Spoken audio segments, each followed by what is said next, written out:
Hi friends, అందరూ ఎలా ఉన్నారండి? ఈ రోజు వీడియో వచ్చేసి డ్రెస్కి వచ్చేసి బ్యాక్ పార్ట్ వచ్చేసి రౌండ్ నెక్, ఫ్రంట్ వచ్చేసి స్క్వేర్ నెక్ వచ్చిందండి. ఈ విధంగా షోల్డర్స్ జాయిన్ చేసిన తర్వాత ఏ విధంగా నెక్ని స్టిచ్ చేయాలనేది ఈ వీడియోలో చూపించేస్తున్నాను. ఇక్కడ వచ్చేసి కార్నర్స్కి ఈ విధంగా మార్కర్తో మార్క్ చేసేసుకుంటున్నాను. ఇక్కడ వచ్చేసి 1 ఇంచ్ వెడల్పుతో స్ట్రైట్ పీస్ తీసేసుకున్నానండి.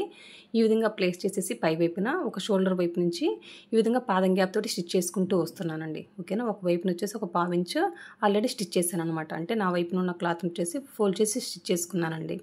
ఓకేనా, మీరు లోపలికి ఫోల్డ్ చేసిన తర్వాత హెమ్మింగ్ అనేది చేసుకోవచ్చు, లేదంటే మళ్ళీ ఇంకొక 1/2 ఇంచ్ గ్యాప్ తోటి ఇంకొక స్టిచ్ వేసేయచ్చండి. ఇక్కడ కార్నర్స్ దగ్గర వచ్చేసి ఈ విధంగా ఫోల్డ్ చేసేసుకొని నిదానంగా స్టిచ్ చేసుకుంటూ వస్తున్నానండి. చూడండి, ఈ మూలకు వచ్చేసిన తర్వాత సూది దింపి పాదం ఎత్తేసి మళ్ళీ క్లాత్ని ఈ విధంగా సర్దుకొనేసి స్టిచ్ చేసుకుంటూ రావాలండి. చూడండి ఈ విధంగా. ఓకేనండి, ఫ్రంట్ వచ్చేసి స్క్వేర్ కాబట్టి ఈ విధంగా స్టిచ్ చేస్తున్నాను. ఇంకా షోల్డర్ దగ్గర నుంచి వచ్చేసి అంటే బ్యాక్ పార్ట్ అంతా రౌండ్ కాబట్టి ఏ విధంగా స్టిచ్ చేస్తాననేది చూడండి.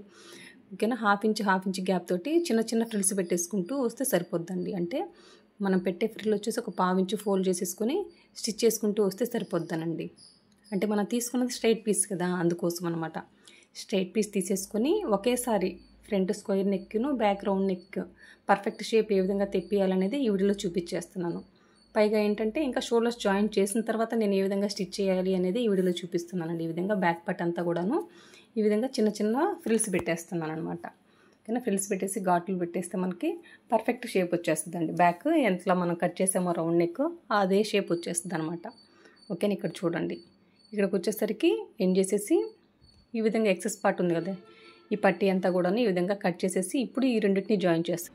ఇప్పుడు వచ్చేసి జాయిన్ చేసాం కదండి. జాయిన్ చేసిన తర్వాత ఇక్కడ గ్యాప్ ఉంది కదా, ఆ గ్యాప్ను కూడా ఈ విధంగా క్లోజ్ చేసేస్తామన్నమాట. అంటే ఇక్కడ వరకు కూడా ఒక కుట్టు కుట్టేస్తామండి.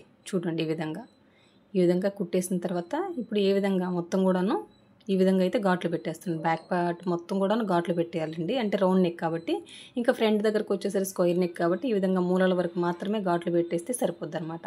ఘాట్లు పెట్టేసిన తర్వాత ఈ పట్టీని ఇవతల వైపుకి అండి, ఓకేనా, నెక్కి అవతల వైపుకి ఆ విధంగా ఫోల్డ్ చేసి పైనుంచి ఒక అనకుట్టు వేసుకుంటూ రావడమే అనమాట. ఓకేనా, ఫ్రంట్ పార్ట్కి వచ్చేసరికి స్క్వేర్ కదా, అక్కడ కూడాను స్ట్రైట్గా ప్లేస్ చేసేసి కుట్టుకుంటూ వస్తే సరిపోద్దండి. ఓకేనా, మీరు గమనిస్తూ ఉంటే మీకే అర్థమవుతుంది. ఇది వచ్చేసి బ్యాక్ పార్ట్ స్టిచ్ చేశాను కదా, ఇప్పుడు ఫ్రంట్ వచ్చేసి ఈ విధంగా స్ట్రైట్గానే స్టిచ్ చేస్తున్నాను అనమాట. మూలల దగ్గర కూడాను పైనుంచి అన్న కుట్టు వేసేటప్పుడు ఈ విధంగా స్ట్రైట్గా స్టిచ్ చేస్తే సరిపోద్దండి. లోపలికి ఫోల్డ్ చేసేటప్పుడు మాత్రమే మనము మూలల దగ్గర వచ్చేసి సూది దింపి పాదం ఎత్తుతాం అనమాట. అంటే మీకు అదేంటనేది మీరు చూస్తూ ఉంటే మీకే అర్థమవుతుంది. చూడండి, ఈ విధంగా స్టిచ్ చేసుకుంటూ వచ్చేయడమేనండి మొత్తం కూడాను. చూసారు కదా, పర్ఫెక్ట్ షేప్ వచ్చేసిందా లేదా అండి. ఇంక ఇక్కడ కావాలంటే మీరు వచ్చేసి హెమ్మింగ్ కావాలంటే హెమ్మింగ్ చేయొచ్చు, కానీ నేను వచ్చేసి పైనుంచి మళ్ళీ ఒక అనకుట్టు వేసేసాను అనమాట. థ్యాంక్ యూ అండి, thank you for watching, bye.